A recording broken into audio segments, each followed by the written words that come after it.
Bonjour, c'est Floriane du blog Parents Naturellement. Je vous retrouve aujourd'hui pour une petite vidéo concernant l'allaitement. Donc en fait c'est un tag lancé par Maman Mode d'Emploi où il s'agit de répondre à 10 questions concernant l'allaitement, son allaitement personnel. Et j'ai été taguée par Cyrielle de la chaîne Horizon Famille. Et donc c'est avec plaisir que je vais répondre à ces questions puisque en plus l'allaitement c'est un sujet qui me passionne et que j'adore. Donc je trouve ça très sympa et c'est avec plaisir que je réponds. Alors la première question c'est: lors de votre accouchement, aviez-vous pour projet d'allaiter? Alors pour mon fils, oui, au moment où j'ai accouché, j'avais pour projet d'allaiter. Je ne savais pas combien de temps, mais j'avais pour projet d'allaiter. Mais ça n'a pas été si évident tout au long de ma grossesse. C'est-à-dire qu'au début de ma grossesse, je me disais que je ne savais pas. J'avais pesé les options sein, biberon. Voilà, je ne savais vraiment pas. Et puis après, je m'étais quand même renseignée et il y avait eu la réunion bloc d'accouchement qui avait informé sur les bienfaits de l'allaitement maternel. Et là, je m'étais dit, si, il faut que j'allaite, je vais allaiter. Au départ, je m'étais dit, je savais quand même que c'était meilleur pour la santé du bébé. Donc je m'étais dit, au bout d'un moment, bon, je vais allaiter, mais si jamais c'est trop compliqué, je vais essayer. Mais si c'est trop compliqué, je ne vais pas me casser plus la tête, ce sera biberon, on ne va pas s'en rendre malade, quoi. Je me souviens que je disais ça. Et puis après, j'ai été plus informée sur les bienfaits donc via cette réunion. Donc là, j'étais un petit peu plus prête à m'accrocher aux besoins. Et puis ensuite, j'ai une amie qui m'avait orientée sur le site de la Leche League où là, j'avais quand même, je m'étais beaucoup informée, j'avais pris connaissance de beaucoup de choses. Déjà sur les bienfaits et puis aussi sur les manières de surmonter les obstacles. Bon, je vous reprends justement après avoir mis ma petite puce au sein.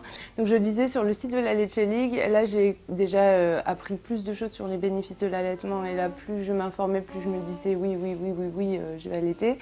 Et puis en plus j'ai pris conscience aussi que les obstacles étaient pour la plupart surmontables, qu'il n'y avait pas de fatalité comme je le pensais ou tiens, pas assez de lait et puis c'est tout. Enfin, j'ai compris qu'il y avait plein de manières de surmonter les obstacles, qu'il y avait toujours des solutions, presque toujours des solutions. J'ai vu sur les forums énormément de mamans qui se battaient pour leur allaitement.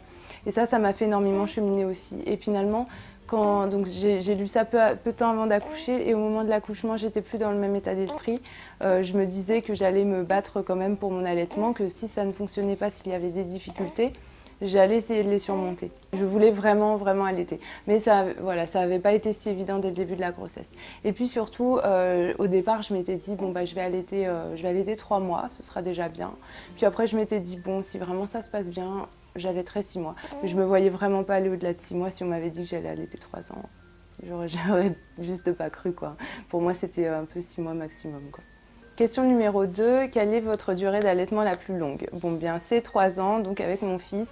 Là, il a eu 3 ans il y a 1 mois et ça fait à peu près 1 mois qu'il n'a plus tété, donc je pense que c'est terminé. Je suis encore dans la phase où je ne suis pas tout à fait sûre. Il avait beaucoup ralenti pendant la grossesse et depuis la naissance de sa sœur, il n'a pas repris.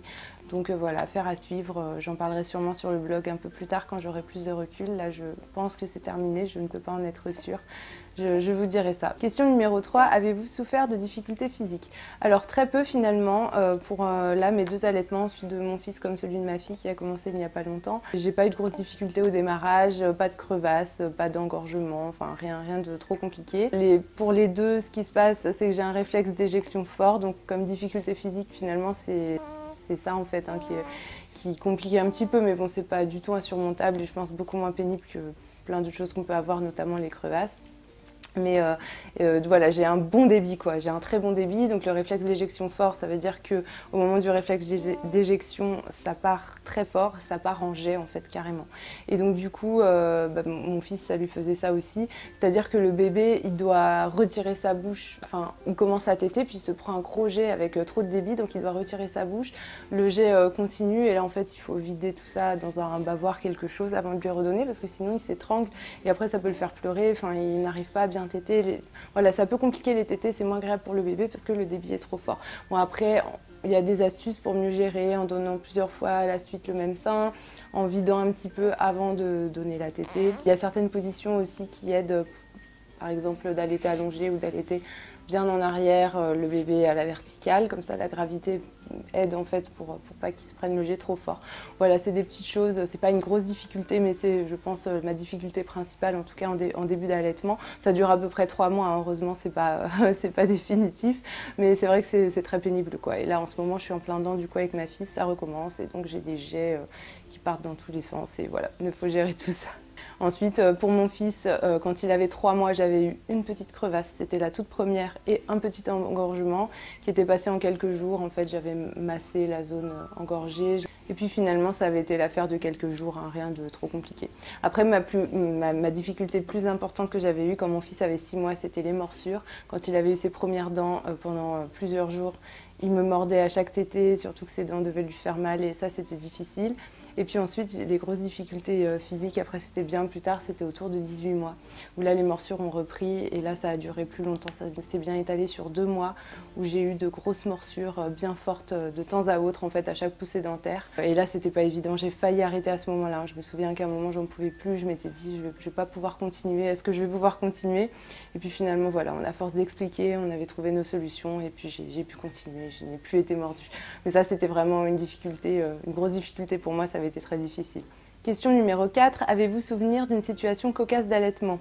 Oui, justement c'est lié au réflexe d'éjection fort que je disais tout à l'heure, mais avec mon fils comme avec ma fille, ils se prennent des jets de lait dans la figure, donc en fait des fois c'est quand même assez drôle, mais les pauvres, mais bon c'est quand même assez drôle, c'est-à-dire qu'ils commencent à téter, ils lâchent le sein, le jet part, et là on se retrouve avec un bébé complètement recouvert de lait partout, et on lui passe, enfin voilà, faut complètement l'essuyer, mais on se retrouve avec un bébé qui dégouline de lait parce que c'est parti en jet super puissant dans sa figure, quoi, pauvre bébé, mais bon c'est assez cocasse quand même.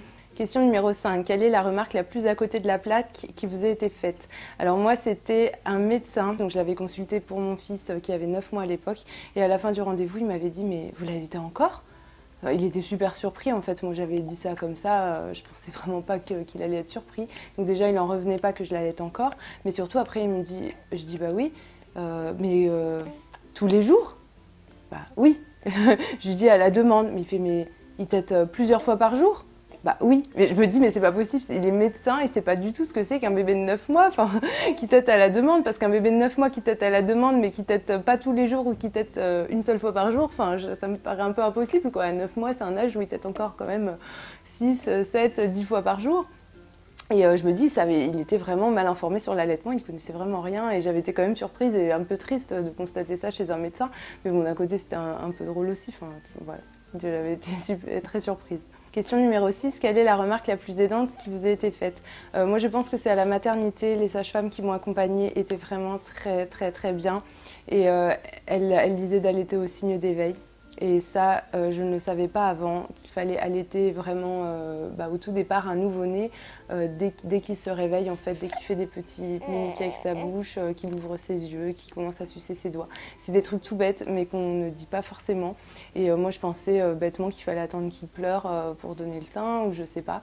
Et du coup, ça m'avait vraiment aidé qu'on me dise ça, en fait, d'allaiter au signe d'éveil. Et voilà, comme quoi, c'est pas toutes les 3 heures, comme on peut l'entendre parfois, ou faut pas attendre qu'il pleure, faut allaiter au signe d'éveil, et c'est comme ça que la lactation se met bien en place. Question numéro 7. Vos mères et belle-mères avaient-elles allaité? Oui, ma mère m'a allaité une dizaine de jours, je crois. Alors elle avait été très mal informée, elle voulait faire plus, mais à l'époque c'était vraiment l'époque du biberon, et elle avait, au bout d'un moment, on lui a dit qu'elle avait plus de lait, voilà, mais elle aurait voulu continuer, donc voilà, elle a été victime, et moi aussi du coup, des informations à l'époque sur l'allaitement. Et puis ma belle-mère, c'est un peu pareil, mon conjoint était allaité 3 semaines, je crois. Bon, c'est toujours ça de prix, franchement, c'est pas mal hein, pour une époque où c'était le biberon qui faisait loi, il n'y avait pas tant de mamans que ça qui désiraient allaiter. Question numéro 8, votre conjoint est-il un soutien depuis le début et jusqu'à présent? Alors oui, carrément. Donc je me souviens pour mon fils où j'étais complètement inexpérimentée, j'avais vraiment l'impression au démarrage qu'on allaitait à 2. C'est-à-dire qu'il m'aidait vraiment à m'installer avec le coussin d'allaitement, j'étais pas à l'aise, j'avais pas confiance en moi. Il m'aidait à m'installer à chaque tétée, je me souviens, il avait dormi à la maternité, il était à la maternité tout le temps, enfin il avait le droit, ça c'était bien. Il m'aidait à m'installer à chaque tétée, il m'aidait à vérifier que le bébé prenait bien, enfin il avait bien retenu les conseils des sages-femmes, de vérifier qu'on voit bien sa joue qui bouge pour vérifier qu'il tète bien, de vérifier qu'il déglutit, etc. Et donc il vérifiait avec moi, enfin voilà, je faisais un peu conseiller en allaitement, mais c'était super, quoi. J'avais l'impression qu'on allaitait tous les deux, en fait, qu'il n'y avait pas que moi qui allaitais. Et puis avec les temps, eh bien, faut bien admettre que voilà, mon fils, je l'ai allaité 3 ans, donc quand même c'est sacrément hors norme hein, dans notre société. C'est pas tous les papas qui assument ou qui acceptent. ça finalement. Donc moi je l'ai allaité 3 ans, c'était vraiment pas prévu comme ça dès le départ, ça s'est fait tout naturellement et il était partie prenante de ce choix. Mais voilà, il a respecté, il m'a jamais dit qu'il fallait que j'arrête. Il a vu que j'étais épanouie comme ça, mon fils aussi, et puis ça s'est fait tout seul. Mais voilà, il m'a toujours soutenue, même face aux remarques, etc. Enfin là je me dis que j'ai quand même beaucoup de chance puisque il acceptait très bien, il me poussait pas à continuer, il me poussait pas à arrêter, il me laissait faire et il respectait ce choix, donc c'était très appréciable. Question numéro 9, quel est l'objet qui vous a été le plus utile pour votre allaitement? Alors, au départ, je m'étais dit le soutien-gorge d'allaitement, parce que je pense que c'est finalement l'objet qui dure le plus dans le temps, hein, qu'on allaite 2 mois ou 3 ans, le soutien-gorge d'allaitement, on en a besoin tout le temps, alors qu'il y a d'autres objets, c'est très passager. Mais là, maintenant que je suis à nouveau dans les débuts avec mon réflexe d'éjection fort, je change ma réponse pour le coussinet d'allaitement, parce que sans coussinet d'allaitement, là, ce serait pas possible, hein. J'aurais des fuites tout le temps, visibles, c'est invivable. À la limite, je me dis, sans soutien-gorge, on peut toujours s'en sortir, mais alors sans coussinet d'allaitement, les 3 premiers mois, les 4 premiers mois. Alors ça ne représente pas énormément sur un allaitement de plusieurs années, mais c'est tellement important d'être au sec, donc voilà, je dirais les coussinets d'allaitement. Question numéro 10, quel conseil donneriez-vous aux futures mamans qui souhaitent allaiter? Alors le premier conseil que je donnerais, ce serait d'assister à une réunion de la Leche League avant d'accoucher. J'ai vu qu'il y avait énormément de mamans qui faisaient ça, enfin je l'ai vu aux réunions. Moi je ne l'avais pas fait, mais je trouve que c'est super intelligent puisque vous vous retrouvez avec d'autres mamans qui allaitent, vous les voyez faire, donc ça permet de s'imprégner du geste aussi. Vous pouvez poser toutes vos questions à des personnes très qualifiées qui sauront vous répondre, des mamans partagent leur expérience, donc ça aide à savoir à quoi s'attendre.